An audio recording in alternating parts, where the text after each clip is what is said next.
because the way you've calculated it, I believe, is an incorrect calculation and interpretation of the statute.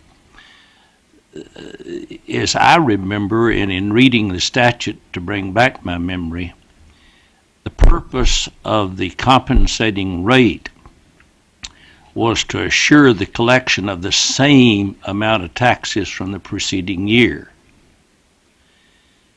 Because you have problems with assessments, you could have a lesser amount of income from personal property, for example, and so you'd want to make up that loss in revenue by increasing the total rate, whatever the rate might be, to get back to the same amount of revenue from the preceding year. The problem with your calculation is that when you get through calculating, you came to a revenue that would have produced more than was produced from the preceding year, and that's a violation of the statute. The statute was clearly intended to limit the amount of revenue from the prior year to the amount collected in the prior year, not the amount that the higher rate would allow you to collect in the new year. Right. Your calculation shows an increase in revenue for the newer year, but that's not what the statute says. The statute limits you to the compensating rate of revenue collected in the prior year.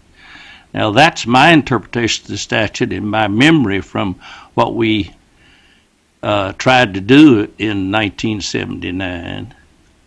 I don't know. I haven't. I was unaware that Gold was calculating it in the way they are calculating it. It may require further study and my understanding of why they're doing what they're doing.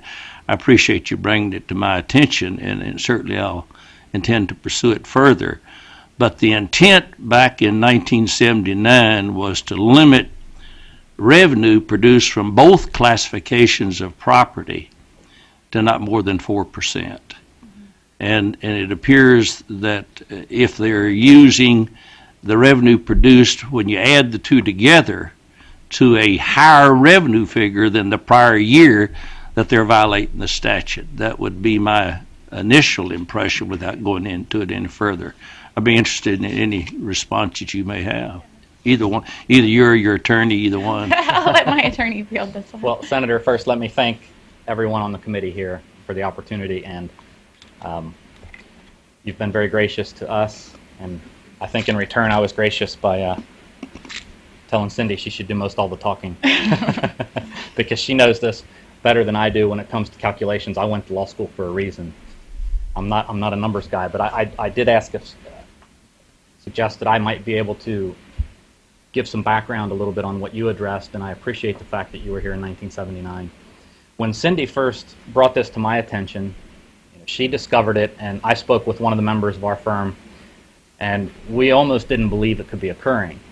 We contacted members of the Department for Local Government, met with them. They were very helpful to us. They did explain that this is something that occurs, and it has been called, I think, a phenomenon. But, you know, math is an exact science, so we looked into it. It took me longer to get my hands around it, the math, because I don't have a mathematician's brain like Cindy does. But after going to the Office of Local Government, we thought the same thing. We looked into, researched House Bill 44. Clearly the intent was to limit the amount that real property revenue taxes can increase from last year.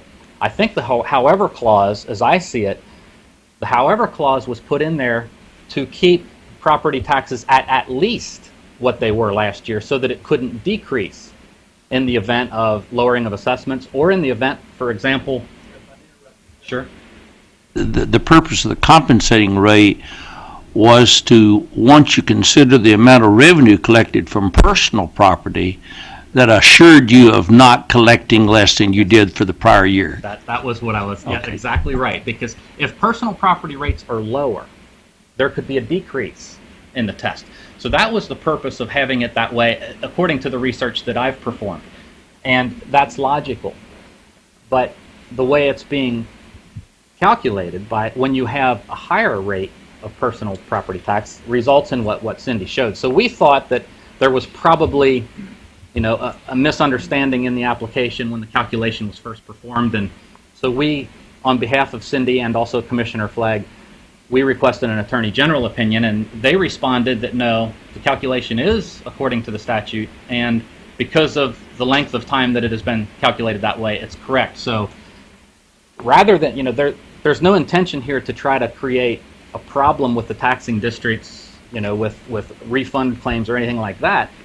The issue here is let's fix it so that it is uniform. The other concern we had is under both federal law and state law, there's a requirement of uniformity and equality. And I think, because this comes from the state, if citizens in one county have the right to recall after 4% of an increase, and citizens in the neighboring county don't have a right to recall except for maybe 12%, that's certainly not equal. And I don't believe there is any rational basis to justify that inequality. And if there's no rational basis, I don't believe it's going to pass muster under either the Equal Protection Clause or Kentucky's jurisprudence and constitutional provisions for equality and uniformity. Because merely having the personal property rate higher than real property rates doesn't give us a rational basis for allowing citizens in one county to suffer the loss of that recall right. So I think there is a problem with equality and uniformity the way it is currently being handled, and we do hope that this committee will help fix this. Mr. Chairman, Senator if I Carroll? might permit one more question. Please proceed. And possibly a statement to you. I think what we need here is a further time and probably opportunity for the Attorney General's office and Department of Local Government to come and respond to this committee and allow us then the latitude of making certain that we get compliance with the law as we intended it. Of course, it's a little difficult under the way we pass laws in Kentucky to determine intent, as counsel may well know, because we don't have a background of committee hearings and testimony that are all recorded and in which you can determine the intent of the General Assembly. But it's my memory that the intent is to limit the growth of revenue at 4%. I don't believe the intent was to limit revenue on real estate to 4%. The intent was to eliminate revenue to 4%. And the revenue is revenue from personal and real property. And that's the reason the statute was drafted in the way it was drafted, and that's the reason the compensating rate issue got into the statute. Otherwise, you'd just be dealing with real property. Senator, fortunately, House Bill 44, there is good history associated with it, and I think even in the preamble states the intent. There was a concern during years of massive inflation that property assessments could get out of control, and people could get to where they could no longer afford to pay what would become rent. And that's correct, and that's why the 4% limitation was put into the statute. Thank you, Mr. Chairman. I would suggest, though, an appearance. I don't know where local government and the Attorney General's office are ready to respond. Unfortunately, I've got another commitment. We've got another meeting in the adjoining room starting at 11 o'clock.